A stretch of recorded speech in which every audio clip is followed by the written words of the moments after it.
Olá, tudo bem com vocês? Estamos de volta. Mais um dia, mais um episódio, terceiro episódio do nosso podcast Papo de Cabeça. E hoje, resiliência emocional. Como desenvolver a capacidade de superar desafios e adversidades emocionais em tempos tão difíceis como os tempos que nós estamos vivendo hoje. E se segunda-feira nós tivemos o Luiz Kleber, se ontem nós tivemos o Robson, hoje tem uma turma para mais galinha que já estava com carrinha de macho. Só tinha homem aqui. De hoje até sexta-feira, as mulheres vão comandar esse bate-papo. A gente está recebendo Elaine Rezende, casada, 3 filhos, 1 no céu e 2 na terra, casada com Daniel, com Leite Daniel, empreendedora, estudante de psicanálise clínica, mentora de mulheres, nossa líder da rede de mulheres da Comunidade Batista do Amor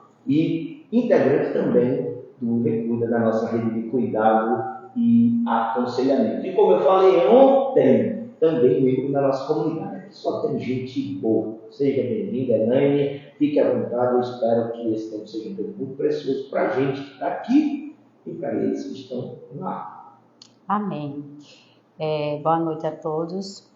Muito feliz, em estar aqui, em poder estar contribuindo com essa obra, com esse tempo, em poder estar sendo bênção, na vida daqueles que estão nos ouvindo, poder estar ajudando, nossa comunidade nesse tempo aí, nessa nossa obra de cuidar, de estar cuidando das pessoas, de estar amando, acolhendo as pessoas. Maravilha, maravilha. Quero lembrar para você que está nos assistindo aí, você que está já nos acompanhando desde o princípio, se você não assistiu a live na segunda-feira, no primeiro episódio do nosso podcast, se você não assistiu o episódio de ontem, você está perdendo. Hoje vai ser muito bom, mas pega lá no começo, tá? no nosso perfil, no perfil da nossa comunidade. Você vai, se você não está seguindo, segue, assiste, compartilha, marca outras pessoas. Agora mesmo, marca as pessoas, porque esse episódio vai ser muito precioso para as nossas vidas. Quero dizer para você também que nos comentários você pode fazer uma pergunta. Essa pergunta lógico vai ser criada, porque a gente tem apenas 1 hora aqui de bate-papo, mas dependendo da pergunta a gente vai trazer para cá para a gente poder fazer parte aqui do nosso bate-papo. Como eu falei, hoje a gente vai falar sobre resiliência emocional. E eu trouxe um dado que é estarrecedor, um dado complicado, um dado pesado, um dado amargo, mas é um dado, ou seja, é uma realidade. Segundo a agência Câmara de Notícias, um psiquiatra chamado Humberto Miller, de Rondônia, ele apresentou esses dados acerca do suicídio no Brasil. No Brasil e no mundo. Ele disse que, no mundo hoje, 16 milhões de pessoas tentam suicídio. E aí no Brasil acontece uma morte por suicídio a cada 45 minutos. E aí traz um outro dado que eu entendo também que é interessante e igualmente esclarecedor. A cada 45 suicídios no Brasil, há 20 outras, aliás, a cada suicídio há 20 outras tentativas de suicídio, ou seja, tentativas que são mal sucedidas, o que totaliza ali 900 tentativas de suicídio. São 45, que como estou, desculpa, 45, aliás, um suicídio a cada 45 minutos e 20 tentativas a cada suicídio bem-sucedido, se é que a gente pode chamar de bem-sucedido. E o suicídio é uma das expressões, claro que existem outras, mas uma das expressões da extrema falta de resiliência diante dos problemas e das dificuldades, seja elas externas, seja internas. Ou seja, é aquele momento em que, não suportando mais, tira-se a vida. Ou seja, é a expressão mais extrema da falta de resiliência. Ou seja, pensando sobre isso, pensando sobre resiliência emocional, pensando sobre essa capacidade de você conseguir conseguir capacidade de superar desafios, de ser flexível diante dos desafios do ponto de vista emocional, mesmo sabendo que a vida é feita de muitos obstáculos, de dificuldades, enfim, às vezes parece até que não podem ser superados, é possível a gente se tornar mais forte, mesmo diante dos fracassos. Você vivencia um fracasso, você lamenta aquele fracasso e muitos se isolam, muitos entram em depressão, muitos se tornam entristecidos, mas é possível você, diante de um fracasso, ao invés de descer a ladeira, você iniciar um processo de subir a ladeira e se tornar mais forte? Então, recentemente eu li num livro uma frase que diz assim: programar nossas vidas para não fracassar é, na verdade, um fracasso. Então, o que nós podemos, na verdade, o que a gente precisa ter em mente é que todos nós vamos lidar com essas situações difíceis da vida. É a primeira coisa que a gente precisa ter em mente.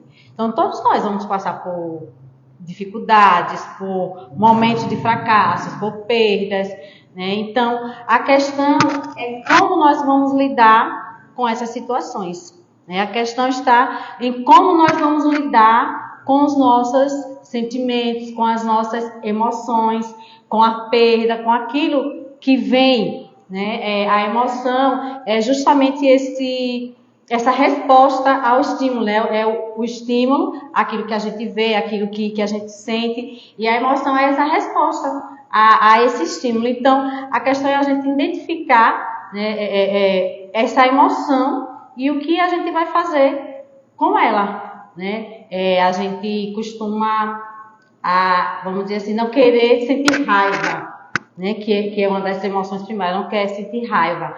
Mas, e aí quando a gente passa por essa emoção, por esse sentimento, por essa situação de alguém falar algo, você se estressar e aí vai gerar essa raiva, vai gerar um sentimento. Então, o que eu faço, né, com esse sentimento, com essa raiva, com isso que é gerado, o que eu preciso aprender a controlar, aprender a dosar, né? Para que eu possa lidar com a situação.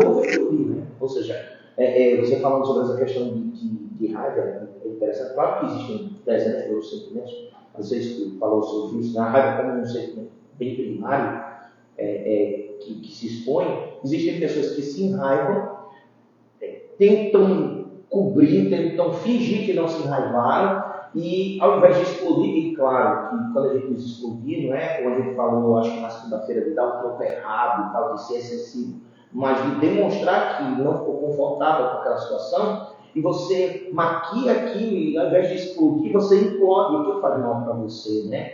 E isso aqui é interessante, como essa questão de saber lidar com aquilo que acontece, o que vem de fora para dentro, e você sabe lidar com esses turbilhões, né? A própria palavra fala, né, que irai-vos, mas não pequeis. Então, a ira, você se chatear, sentir raiva, é normal, né? É normal. É o que você vai fazer com ela, é que nós precisamos aprender a gerenciar esse sentimento, né, e gerenciar o comportamento, né? Então, assim, esses estímulos, essas emoções, elas sempre vão existir, né? E aí, nós precisamos trabalhar o sentimento para mudar o nosso comportamento. Então, a gente precisa reconhecer as nossas emoções. Diante dessa resiliência emocional, então, o que é que eu diria? Não fuja da dor. Né? Não fuja da dor. Hoje, o que a gente vê é essa sociedade, né, que está adoecida porque tem engolido, vamos dizer assim, né, as suas emoções, não tem conseguido colocar para fora as suas emoções. Como eu acho que muitos de nós já ouviu os nossos pais dizendo e já até reproduziu com os nossos filhos: engula o choro, né? Homem não chora. Então, nós somos criados, nós ouvimos isso e hoje nós vemos esse retrato na sociedade através das doenças psicossomáticas, das enfermidades, por conta desse guardar, dessas emoções que estão aí presas. É o fingimento de um imperfeito que não comporta o fracasso. né? E uma vez que não comporta o fracasso, nega o fracasso, passa essa expectativa de que não há fracasso, e quando se vivencia na prática o fracasso, não existe resiliência suficiente para você lidar com ele. Ou seja, essa coisa de você ser treinado a não chorar, treinado a não expor o sentimento, treinado a maquiar o sentimento, vai fazer com que no momento em que você não conseguir mais fazer isso, você expor de uma forma que vai capinho para todo lado. Ou seja, tem gente que não consegue se recuperar, entra numa depressão ou descrever de uma série de coisas, gente que descreve relacionamento, gente que descreve de amor. Por quê? Porque ele não foi trabalhado nessa resiliência durante a vida, né? Essa coisa do, como você falou, o homem não chora, engole o choro, você não tem fracasso, caiu, atapanhado, levanta, não, caiu, está doendo, deve ter que acontecer e lida com isso. Ou seja, isso vai gerando essa resiliência, né? Então, essa resiliência emocional, ela começa quando nós reconhecemos as nossas emoções. É quando nós reconhecemos aquilo que nos chateia. Por exemplo, alguém que... uma esposa, né? Vou falar para as mulheres, né? Esposa. Vê ali aquela toalha do esposo molhada em cima da cama. Então, ela vai se chatear com aquilo, né? Ela vai brigar, vai gerar esse comportamento. Então, quando eu começo a entender o que eu estou sentindo e por que estou sentindo, é mais fácil eu, né, começar a lidar com aquela situação, treinar minha mente, me tornar uma pessoa mais forte, sabendo o que é que tem me chateado, o que é que tem, né, mexido com as minhas emoções. As coisas que me deixam desconfortáveis, aquilo que me deixa confortável, enfim. Isso é interessante. A gente, eu estava dando uma olhada, né, na pauta para hoje, e estava vendo o seguinte, que a ansiedade patológica é uma das causas que mais as pessoas, vamos dizer assim, desenvolvem para serem pessoas pessimistas, sabe aquela coisa? Aquela síndrome do IC que a gente sempre fala, né? Em relação a esse IC da vida. Muita gente vive nessa luta contra o IC, né? Luta no dia a dia contra esse IC, se acontecer isso, se acontecer aquilo outro. Isso gera uma programação mental negativa. E é importante dizer isso, que quando a gente fala programação mental, alguém pode pensar assim, poxa, mas nós somos cristãos, isso parece uma coisa tão agnóstica, assim, tão fora da Bíblia. Mas não, a programação mental tem muito a ver com aquilo que eu creio, com quem eu entendo que sou, com quem eu entendo que Deus é. A gente vai querer falar um pouco sobre isso adiante. Mas assim, como é que a gente pode cultivar uma mentalidade positiva diante dos desafios da vida? Você falou aqui, isso é ponto inegociável. Todo mundo passa por problema, todo mundo passa por dificuldade. E às vezes, aquilo que para você é uma dificuldade de um nível gigantesco, para mim não. É a forma como cada um vê, né? Isso, que cada um enxerga. Cada um sente. Exatamente. E aí, assim, como é que a gente pode cultivar essa mentalidade positiva diante desses desafios, né, que a vida nos impõe, né? Nem propõe, nem impõe, porque propõe. Ou você aceita ou não, impõe, você vai ter que lidar com o desafio, vai ter que lidar com as circunstâncias. Como é que a gente pode desenvolver uma mentalidade positiva? Então, essa maneira como a gente enxerga, né, as coisas. Vamos imaginar aqui uma árvore, né? Eu acho que tem essa imagenzinha em algum lugar, mas eu ouvi alguém falando isso. Imagina uma árvore e duas pessoas contemplando essa árvore, né? E uma vai dizer assim, que árvore bonita, que árvore linda. E a outra vai dizer, mas faz muita sujeira. Sim. Né? Então, a forma como a gente enxerga as coisas faz toda a diferença. Sim. Né? É como a palavra diz, né? A boca fala do que o coração está cheio. Então, a forma como eu interpreto as coisas, das situações, como eu interpreto as situações, é diferente. Né? É diferente. E aí é justamente isso. Se eu começar a interpretar agora aquilo que são as minhas emoções, aquilo que eu já vivi de forma diferente, né? Se eu começar a fazer uma nova leitura, vamos dizer assim, dos fatos. Né? A gente tem aí, nesse contexto, assim, as crenças limitantes, né? Aquilo que a gente ouviu na infância, que você é burra, né? E aí a gente vai crescendo com aquilo, e aí a gente cresce e vai achando que é incapaz, que somos incapazes, né? Que não vamos conseguir, que não chegamos nem a tentar, porque vamos fracassar, né? Porque lá já foi criado aquela mentalidade, né? A partir daquilo que a gente ouviu, que você é burra, né? É mais ou menos essa frase. Então, é necessário ter essa mudança da mente, né? E também no falar, né? Eu não consigo perder peso, né? Então, aí a gente precisa substituir essa crença limitante por uma crença fortalecedora. Não, eu consigo, eu vou conseguir. Então, essa mudança de mentalidade, essa mudança de falar, né? de mudar, né? A nossa mente e o nosso falar. E aí, diante dessa leitura, né? Essa leitura daquilo que nos acontece, né? Daquilo que já aconteceu sobre as nossas vidas, né? Às vezes a gente diz assim, mas eu fui rejeitada pela minha mãe, eu fui rejeitada pelos meus pais. E se a gente começar a olhar, né? A pensar de uma outra forma, começar a enxergar a história de vida, né? Pensar na história de vida da minha mãe, que ela deu, na verdade a gente só dá o que a gente tem.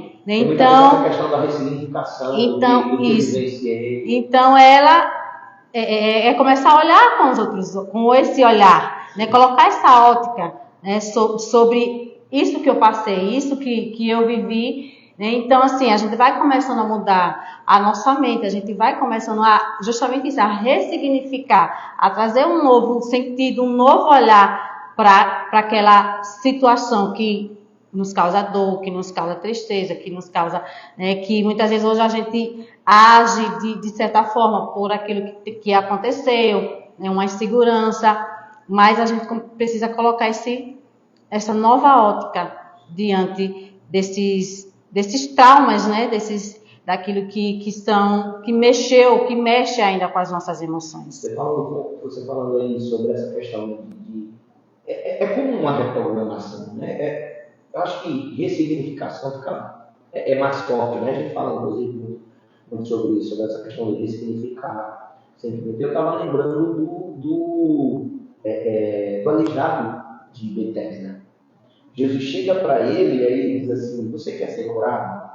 E ele está, claro, que os anos que ele está ali já incidem sobre ele uma negatividade mental, né? Ele estava ali há muito tempo. Mas aí ele vai e diz assim, toda vez que o anjo mexe a água, alguém entra primeiro do que ele. E Jesus não fez essa pergunta. Jesus não chega perguntando para ele. E aí, por que você ainda não foi curado? Essa seria a resposta que cabia, não seria a pergunta que cabia na resposta. Você quer ser curado? E aí ele vai se justificar porque não foi curado. Ou seja, tinha uma programação mental ali negativa a ponto dele não perceber que Jesus estava querendo curá-lo. Quer ser curado? Quero. Ou seja, não consigo perder peso? Consigo. Não consigo ser feliz? Consigo. Não consigo passar num curso? Consigo. Não consigo fazer uma faculdade? Consigo. Estou velho para fazer tal coisa? Não estou velho. Vou buscar, vou tentar, vou me aventurar. E aí acontece uma metanoia. A mudança de mente. Deus nos propõe isso no Evangelho, né? É a mudança de mente. Então, esse revisitar, ressignificar o que se sente é importantíssimo. E aí a forma como a gente pode, né, mudar aí essa mentalidade diante das circunstâncias adversas, né, diante de como a gente está enxergando aquela situação, é a gente encarar os desafios como uma oportunidade de crescer. Sim. Né? Buscar, é difícil, principalmente se for, vamos dizer assim, uma perda, um luto, é difícil você olhar aquela situação, como diz lá em Romanos, né? Todas as coisas cooperam para o bem daqueles que amam a Deus. Então, é difícil você, naquele momento de dor, enxergar, né? Assim, que é isso. Mas é justamente isso, é você exercitar, né? É isso, é você buscar, entender que tudo isso faz parte de um propósito, né? Geralmente a gente vai entender posteriormente. Geralmente, posteriormente é que a gente vai, né, compreender, vamos dizer assim, esse propósito, né? O propósito daquela crise, o propósito daquela, até mesmo uma enfermidade, né? Então, assim, eu acho lindo lá na morte de Lázaro, né? E a gente vê que Jesus ele diz assim: Lázaro morreu, né? Mas eu me alegro por não estar lá para que vocês vejam, né? Para que vocês vejam o milagre, né? O que vai ser feito, vamos dizer assim. E aí, quando ele chega lá, né? Que Lázaro já de fato está morto. E ali o pessoal está tudo chorando, Maria. E quando ele vê Maria, o texto diz assim, que ele agitou-se, né, no seu espírito, né?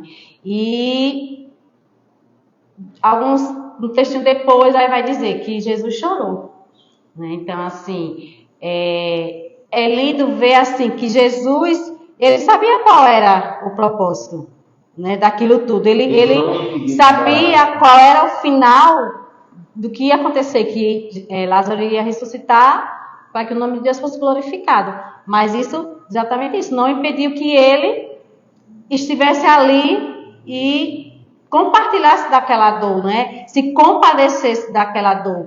Né? Então, assim, a grande mensagem, né, é o Cristo que conhece a tua dor, né? Isaías vai dizer, experimentar nos trabalhos, nas dores, ou seja, é alguém que está ali dizendo assim, ó, eu estou com você, eu sei o que é sofrer, eu conheço a tua dor. E isso é importante até para que você entenda todas as coisas corretas, esse conglomerado de coisas. De repente, esse sofrimento, essa circunstância, é uma das coisas que juntas com todas as outras coisas vão cooperar para o teu bem. Isso se você ama a Deus, né? Que tem essa condicional fortíssima para aqueles que amam a Deus.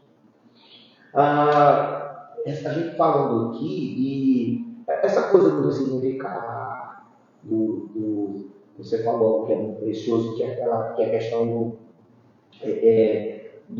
você olha para a tua mãe, como você foi tratado, no exemplo que você usou, e você agora, com uma outra leitura, ressignificando, você diz assim, agora eu entendo porque eu fui tratado assim, que minha mãe viveu uma história de vida assim e tal, e consegue reagrupar os acontecimentos, a ponto de dizer assim, agora sim, eu compreendo. E agora eu não respondo mais com dor, agora eu respondo com afeto, respondo com compreensão, por aí diante. Isso tem muito a ver com a autodescoberta, com descobrir-se a si mesmo, com perceber-se, com entender-se, com perceber quem você é, né? Ou seja, saber quem você é em Deus e quem você pode ser. Porque, assim, eu acho que tem muitos estágios. A gente tem uma frasezinha própria que diz assim, nós ainda não somos quem Deus deseja que nós sejamos, mas nós já não somos mais quem éramos. Nós estamos em mutação, em crescimento, em mudança, dia após dia. Então, assim, quais as ferramentas, assim, sei lá, ferramenta pode ser dica, pode ser, enfim, ferramentas que a gente pode usar para obter, vamos dizer, essa certeza de quem a gente é. Eu tenho convicção de que nós somos, a gente está, e antes de você falar, a gente está vivendo um nome, do ponto de vista da igreja, do ponto de vista da religião, tem muita gente nas igrejas, muita gente cantando, muita gente orando, muita gente participando das igrejas, mas que ao mesmo tempo não sabem quem são Deus. Elas entram em crise com uma facilidade enorme, abandonam a fé com uma facilidade enorme, questionam a Deus com uma facilidade enorme. Ou seja, o que a gente pode fazer? Quem está aí em casa, de repente, ouvindo, assistindo e dizendo assim, doeu em mim, e agora? Peraí, o que eu posso fazer? O que a gente pode fazer para a gente ter certeza de que a gente é em Deus? Quais ferramentas que a gente pode usar nisso? Então, assim, contar um pouquinho assim da minha história. Eu, como alguns sabem, né, eu perdi o meu primeiro filho, né? E aí, Deus trouxe esse insight do domingo quando eu estava trabalhando, né? Mas, com certeza eu sei que eu já passei por esse processo de cura, mas a gente vai conseguindo enxergar algumas coisas ao longo do processo, do caminho, né? E aí, eu percebi que, diante da minha dor, né? Eu lembro assim que quando eu saí, quando ele estava na UTI, que os médicos pediram para que eu saísse, que ia entubar, eu já sabia, naquele instante, eu já sabia que ele não iria resistir. E naquele momento eu fiz uma oração, que foi: Senhor, me mantenha lúcida. Não deixe que eu enlouqueça, eu não quero enlouquecer, porque a dor era tão grande que a sensação que eu tive era que eu ia ficar louca, né? E aí, o que acontece? Quando eu cheguei em casa, assim, eu não sei precisar tempo, mas eu lembro que rapidamente eu coloquei outras pessoas colocaram todas as roupas, né, para doar. Fiquei apenas com algumas coisas e mesmo assim coloquei num guarda-roupa, guardei. Fiz um álbum de fotografia. E eu lembro que uma pessoa disse assim para mim: foi muita coragem sua fazer isso. E aí, domingo Deus trouxe isso claramente para mim, que eu tinha colocado a minha dor em uma caixinha, né? Eu peguei aquela dor e coloquei em uma caixinha. E literalmente, né? Porque foi num porta-retrato, né? Peguei tudo aquilo ali e coloquei num álbum, na verdade, num álbum de fotografia. Então, assim, eu precisei fazer esse caminho não apenas por isso, mas por outras coisas, por outros, vamos dizer assim, traumas, fazer esse caminho de descobrir quem eu era em Deus. De saber realmente que não estava só ali, que Deus estava o tempo todo ali. E aí eu penso que a ferramenta principal de a gente descobrir, de a gente conseguir saber o nosso valor em Deus. Eu vou dar um exemplo assim: quanto é que o senhor daria por essa aliança? Quanto é que ela valeria? E aí, se a gente quiser saber realmente o nosso valor, a gente tem que ir para as escrituras. O preço, né, que a gente vale, né, as escrituras ela afirma, né, o quanto nós temos valor para Deus. Ou seja, um relacionamento íntimo com Deus através das escrituras vai gerar uma ferramenta para a gente se conhecer quem a gente é em Deus. A Bíblia diz quem nós somos, né? Quem nós somos em Deus. Ainda que a gente tenha ouvido, né? Você é isso, né? Você não consegue, mas a Bíblia diz que nele nós podemos todas as coisas, né? Que Ele nos escolheu. Inclusive, passar pelas dificuldades, né? Isso aqui é muito interessante. Outro dia eu preguei sobre isso, que a gente está vivendo num mundo em que a gente normalmente ora para que as dificuldades passem, enquanto muitas vezes Deus quer que nós passemos pelas dificuldades, porque passando pelas dificuldades que a gente vai se enquadrar na verdade da palavra. Você está falando aí, vai sendo moldado, né? Isso, você está falando de uma coisa muito preciosa, que é lógico que quem é da comunidade sabe, outros não, que é a história do teu relacionamento com essa questão da perda do filho, da promoção do filho. Eu fiz questão de colocar aqui, né, 3 filhos que estão na terra, porque assim, eu tenho o quê? Uns 13 para 14 anos, né? Está jogando bola com Deus, São Anjos, alguma coisa desse 15, tipo, 15, né? Então, 15 anos está lá dando trabalho nos cérebros dos adolescentes. Então, assim, que a gente, hoje você consegue, né, sorrir, mas antes não. Então, Mas para chegar até aqui, você tem que passar por isso, e isso fala muito sobre algo que a gente compartilha muito aqui, que é essa coisa de que a palavra de Deus diz, que Deus nos consola para que a gente possa consolar a outros com a consolação com a qual a gente tem que consolar. Ou seja, é mostrando para as pessoas que a gente se tornou resiliente diante da dificuldade, que a gente diz assim, olha, é possível, sim, existe vida após uma perda, existe restauração da alegria após uma perda, existe paz com Deus após uma perda. Pode demorar, é necessário luto, tá? Mas a resiliência, ela vai gerar esse padrão de paz com Deus e de amor a Deus acima da dor da perda, né? Com certeza. Gente, deixa eu lembrar para você que você pode enviar a sua pergunta, né? O Eliezer Rezende mandou uma pergunta, mas ela foi contemplada aqui, né?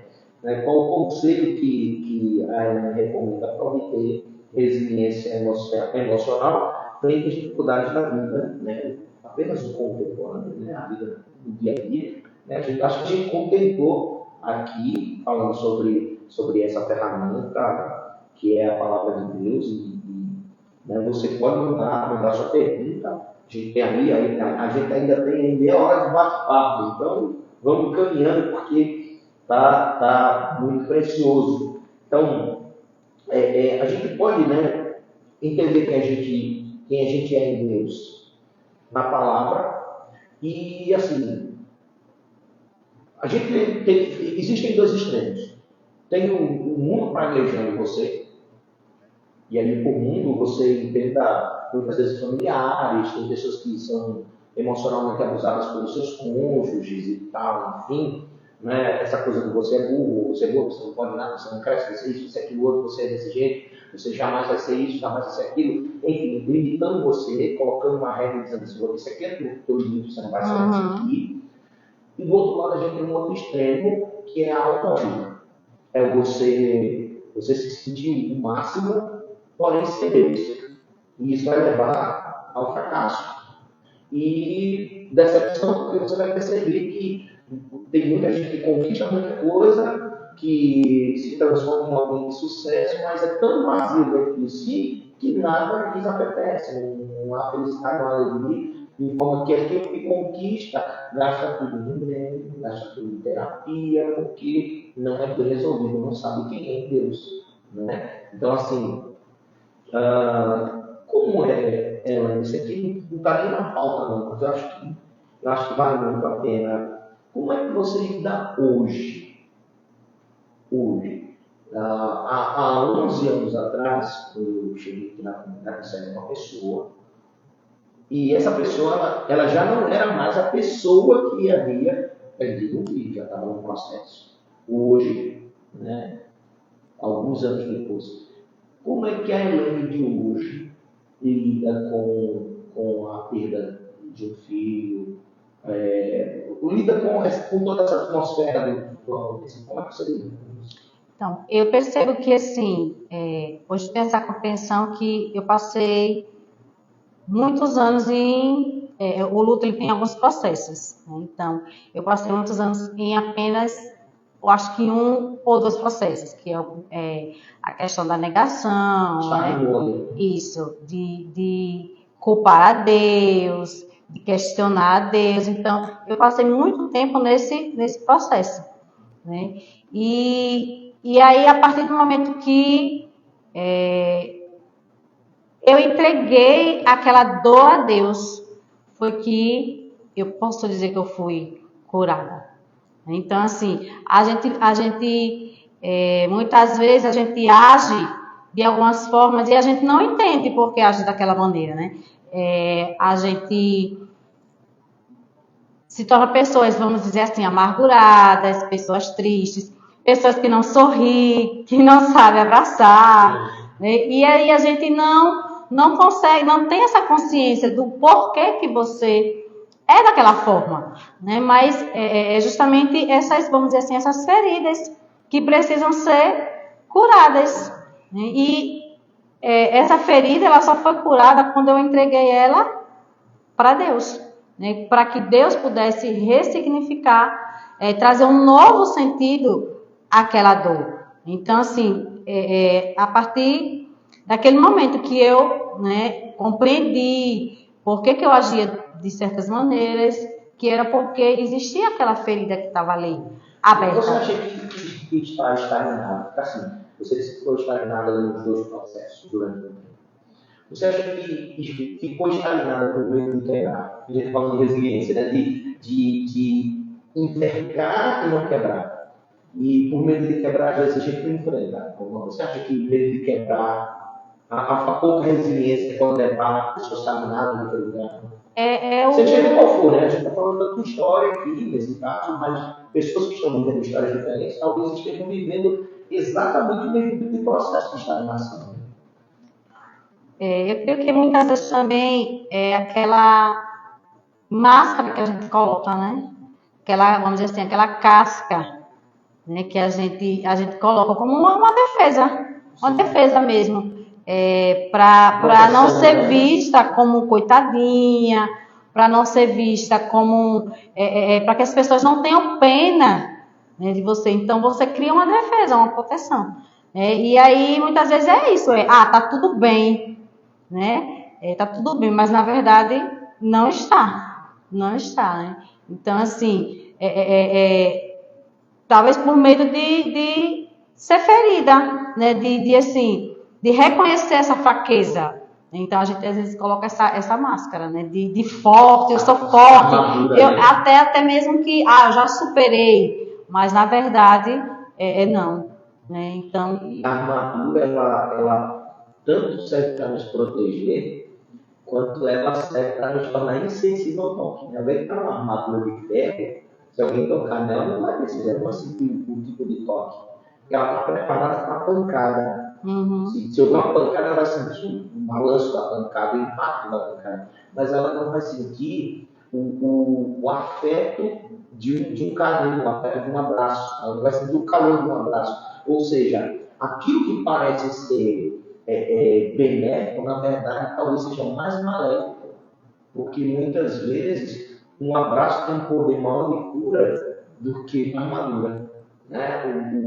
O abrir o coração, porque assim, você falou, né, quando eu entreguei a Deus, e isso aqui é muito interessante, porque a Bíblia diz que Jó passou por tudo que passou, e aí o texto diz que ele foi, o processo de cura dele foi destacado quando ele começou a orar pelos seus amigos. Ou seja, quando ele, ao invés de olhar a circunstância, de ouvir a acusação dos amigos, as orientações da esposa, olhar para as filhas, justo, orar, ou enxergar o que estava passando por ele, orar para os amigos, Deus começa a curar. Ou seja, é como se a gente dissesse assim, Senhor, eu vou enfrentar isso aqui e eu espero em ti que eu não quebre.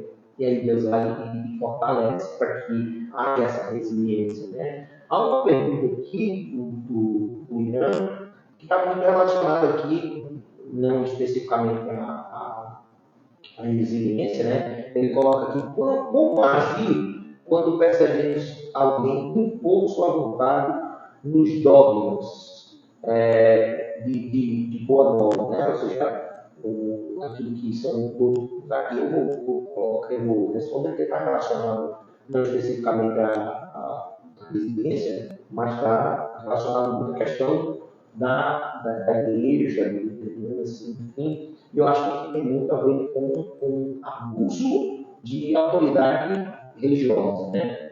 Eu penso o seguinte, como agir quando a gente percebe, se você tiver uma comunidade de fé, que o líder é alguém que tenta impor algo que não tem a ver com a verdade do evangelho, sai daí. Sai. Procura uma comunidade de fé que viva a palavra de Deus. Porque, assim, nenhuma comunidade de fé que tenha qualquer tipo de liderança que seja impositiva, que seja abusiva, ela é uma comunidade de fé séria.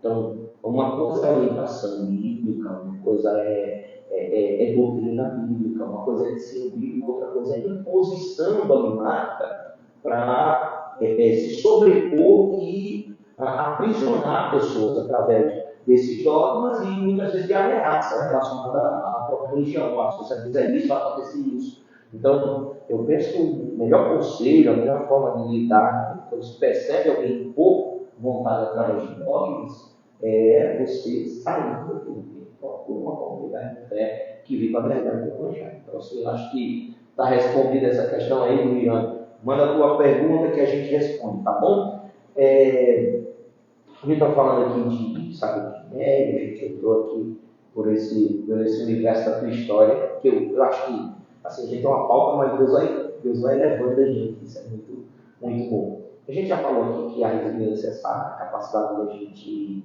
envergar sem quebrar, ou seja, se tornar resiliente não tem a ver com não seguir as pressões, né? Tem a ver com como suportá-las, como a gente lidar com cada uma delas. Mas assim, eu vou, dentro da pauta, relacionar com o cristianismo. Acho que nada mais cheiroso, nada mais com cheiro de naturalidade do que a história. Você disse que fez uma oração a Deus. Senhor, eu queria que continue lúcida. E assim, continuar lúcida Senhor, eu vou sentir todas as dores.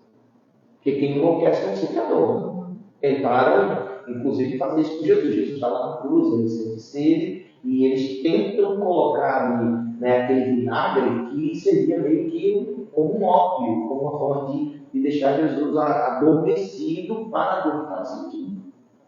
E ele recusa. Ou seja, me permita que eu continue lúcido. Ou seja, eu vou vivenciar isso aqui, vai doer, mas eu quero estar lúcido, eu quero entender tudo que está acontecendo, por mais doloroso que seja.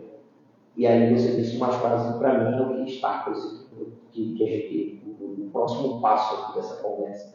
Você disse que era uma situação que você via a hora e não quis ser. O que é que se faz quando a gente percebe que a situação parece ser maior do que a gente pode suportar? Porque assim, certamente tem muita gente dessa forma. A gente atende muita gente assim, né? A gente ouve muita gente assim, diz, não suporto mais, porque é maior do que aquilo que eu posso suportar. Que em alguns momentos pode ser verdade, em outros momentos não. Existe uma andagem popular que diz assim que a vida é dura porque é mole. Mas a gente também sabe que existem muitas pessoas que vivem em situações extremas dentro das suas cargas emocionais, que não tem estrutura emocional suficiente. O que é que a gente faz quando a gente percebe que o nosso nível de resiliência é menor do que a dificuldade que está sobre a gente? Pedir socorro, pedir ajuda, buscar esse acolhimento, né? Quando a gente tem vivido esse contexto, né, de não se isolar, de não caminhar só. E justamente para isso, para que um possa ajudar o outro, né? Um possa estar ali segurando quando o outro cai. A vida, às vezes, é pesada. A vida emocional, às vezes, é pesada. E quando uma carga é pesada, o que a gente faz? A gente tem duas opções. Ou a gente abandona a carga, vocês não querem mais, ou a gente procura alguém para carregar junto com a gente e ajudar. Então tem muito a ver com isso, né? Do procurar ajuda, do abrir o coração. E isso é um processo de crescimento nessa resiliência que você tem. Tipo, se você não tem força suficiente que você acha que vai quebrar, quando você junta 2 ou 3, aquela força ela triplica, então o nível de resiliência se torna maior para suportar. Agora, é lógico que para isso é necessário haver esse compartilhamento da carga, né? Eu preciso abrir o coração e dizer, está doendo, e eu preciso de ajuda, eu não estou suportando, e eu preciso te ajudar. Agora, quando alguém abre o coração e precisa ser ajudado, o que é que você acha que deve ser a tônica do abrir o coração? Eu estou abrindo o coração de fato para abrir quando o quê? Tipo, estou abrindo meu coração. Porque tem gente que nos procura e não abre o coração. Quer ajuda, mas não abre o coração. Quer ajuda, mas não compartilha a gente costuma dizer que a gente cuida de quem quer ser cuidado. Sim. Então, é necessário isso, é necessário esse desejo, né, de mudança, desejo de querer realmente essa cura, né? Então precisa ter essa consciência, né, de que eu necessito, né? Eu não tenho mais forças, eu sozinho eu não consigo mais. Então, Está aberto a ouvir também, né? e a gente, vamos dizer assim, do outro lado, é a questão de não julgar, né? De estar ali e essa foi uma das primeiras coisas que eu aprendi, né? Quando comecei na psicanálise, foi justamente essa, da gente de acolher essa dor, né? Sem julgar, porque cada um traz uma história, cada um traz uma bagagem de vida, né? Então a gente precisa acolher a dor, né? Acolher a dor daqueles, porque se você vai ali, você busca é porque você quer, né? Você se dispôs, né, a ser tratado, a ser curado. Então precisa existir esse acolhimento, né, dessa dor sem julgamento. No aconselhamento para a alimentação, a gente sempre diz, sempre no final, a gente diz o seguinte, não diz, mas sempre pensa, sempre ora da seguinte maneira: Senhor, limpa a minha armadura. E aí, limpa o entendimento aí. Limpar os olhos para você não enxergar a pessoa por aquilo que ela compartilhou. Porque às vezes aquilo que alguém tem para compartilhar é duro, é pesado, às vezes é sujo, às vezes é envergonhador. E aquela pessoa está num nível de vergonha, de angústia, enfim, de envergonhamento muito alto. E qualquer palavra que, mesmo de boa intenção, mas qualquer palavra de julgamento, ela vai inibir, vai quebrar um processo, né? Ela vai inviabilizar uma cura, né? Então, assim, mesmo tendo muitas vezes compartilhamentos difíceis, compartilhamentos que deixam a gente estarrecido, mas tem que haver um jogo de cintura para lidar com isso. Tem também, talvez, com aquilo que você falou, né, Lu? A minha mãe me trata assim porque ela me deu a empatia, né? A empatia. É você se colocar, né, no lugar do outro, naquela situação, naquela dor, né? E tentar compreender, né? E tentar achar o caminho da cura, o caminho da restauração, da ressignificação. Perfeito, é isso. Gente, a gente está já caminhando para o fim. Quando eu digo caminhando para o fim, a gente tem mais uns 15 minutos, mas já estou dizendo isso porque a gente entra aqui na nossa reta final. Eu quero lembrar para você que o nosso podcast vai até sábado.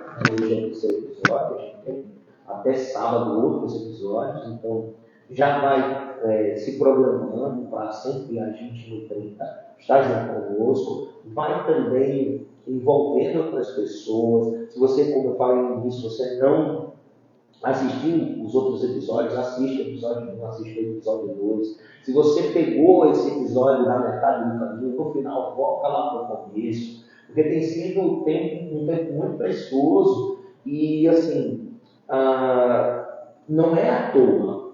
Eu estou sempre repetindo a cada um dos episódios que a gente não está fazendo esse tempo, não é apenas por conta do Setembro Amarelo, porque a gente tem mais 11 meses além do setembro.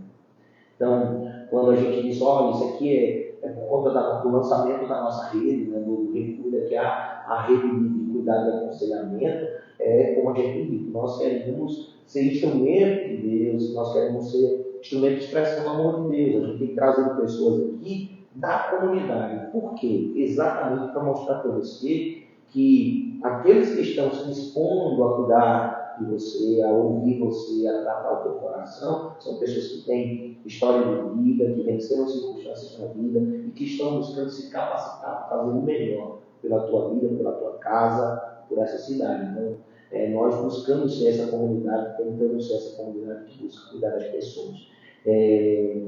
Assim, a gente tem visto uma das características das pessoas que desistem da vida, ou seja, elas entram em depressão, ou uma tristeza profunda, ou pensam em suicídio, porque assim, desistir da vida não necessariamente é tentar se matar. Tem muita gente que está aí caminhando na vida como desistiu da vida. já não tem amor pela vida, não tem paixão por nada, desistiu de tudo, mas está vivo porque não tem coragem de se matar, enfim, e lógico que eu estou aqui fazendo nem desafio que deixar a vida me levar, né? Isso. Vai, tipo assim, só eu vou mergulhar aqui e deixa acontecer o que vai acontecer. Ou seja, não é proativo, eles não desfrutam da vida, ele deve estar se desfrutado, né? Então, assim, muitas das pessoas que desistem da vida, entram em depressão ou desistem mesmo, tem como característica isolamento. Se isolam. Se isolam do mundo, se isolam das pessoas, dos relacionamentos, enfim. E a gente sabe que todos nós fomos criados para se relacionar. A gente é criado por um Deus que se relaciona, um Deus que é interpessoal. Fomos criados como seres interpessoais, porque nós fomos criados a mais semelhança dele. E aí, assim, o quanto participar de uma comunidade de fé, o quanto pertencer, fazer parte de uma comunidade de fé saudável e que tenha essa preocupação de cuidar da saúde emocional é importante nesse desenvolvimento de resiliência emocional, de uma saúde emocional equilibrada. É uma base, né? Um apoio que você tem ali.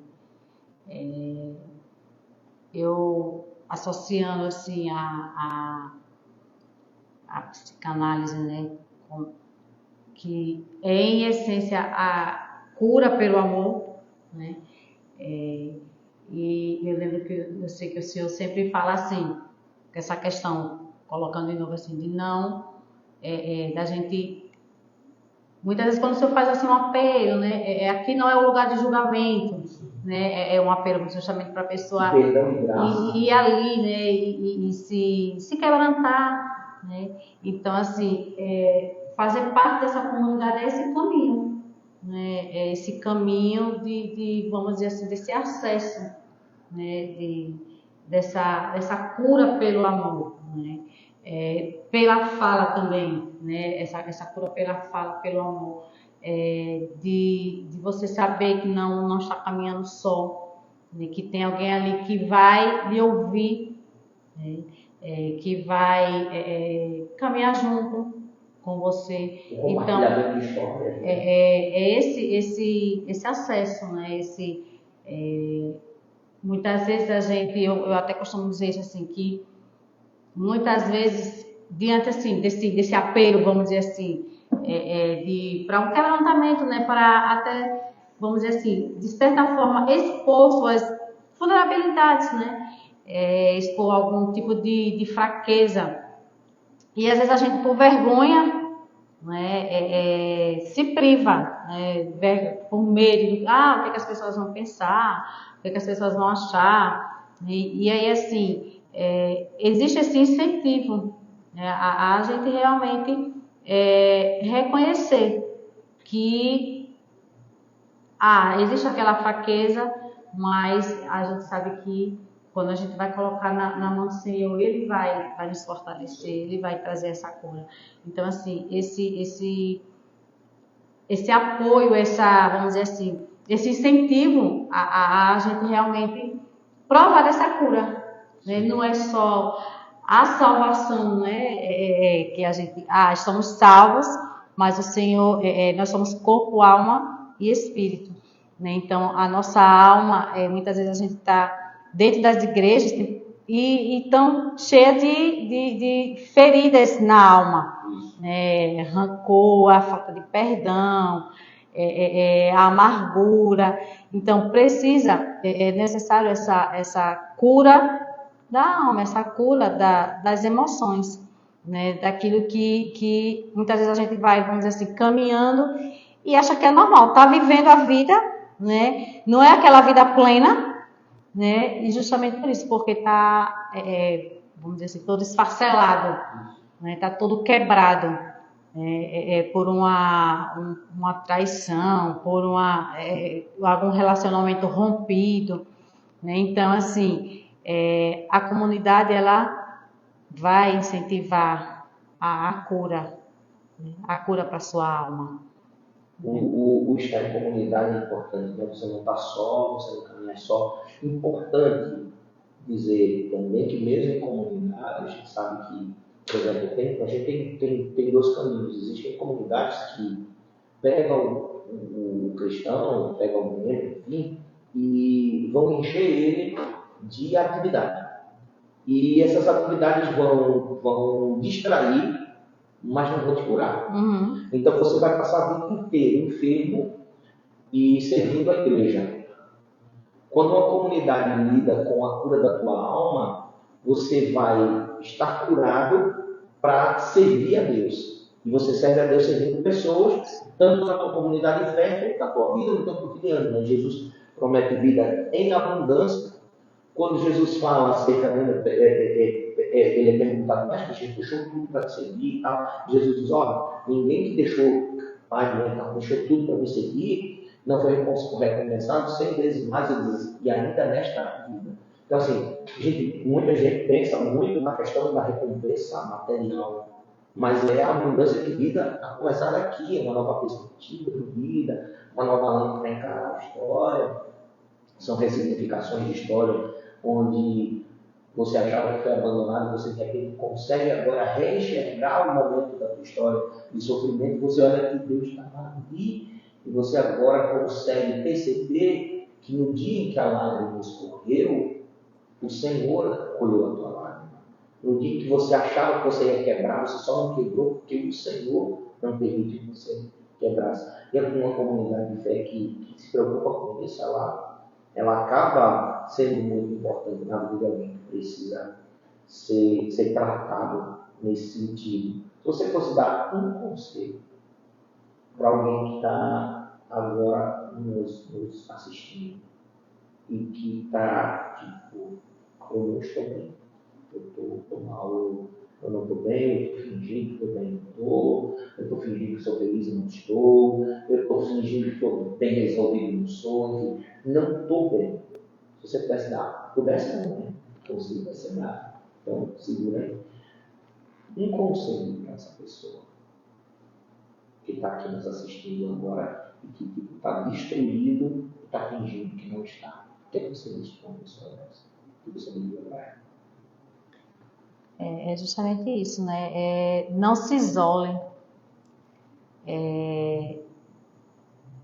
Reconheça as suas emoções, reconheça que não está bem, né? É justamente isso, é você de alguma forma assim, ceder, né? Dizer, não, olha, eu não, isso, eu não estou bem, né? E busque ajuda, busque alguém que você possa confiar, mas antes de tudo, busque o Senhor, né? Busque a Deus, porque Ele tem cura para as nossas feridas, tem cura para as nossas almas.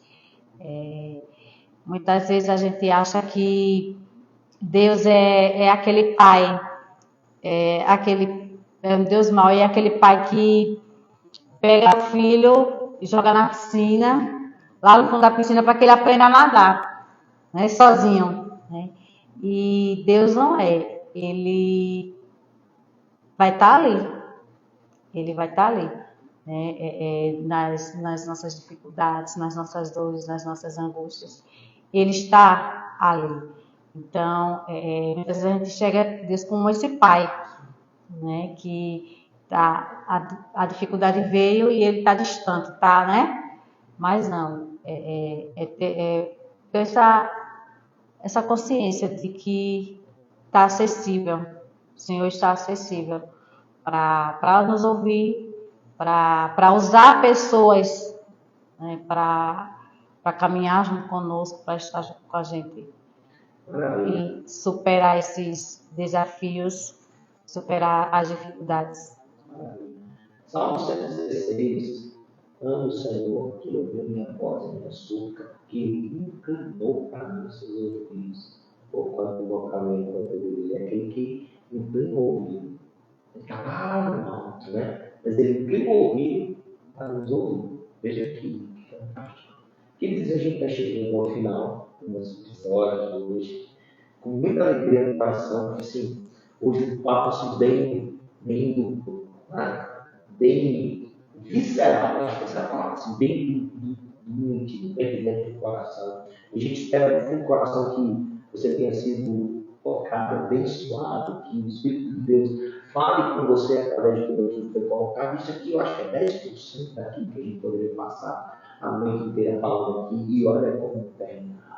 Gente, amanhã tem mais 21h30 aqui. Amanhã a gente vai falar sobre nutrição e a relação da nutrição com a saúde emocional. Vamos receber aqui a nutricionista Belinha, vou chamar de Belinha.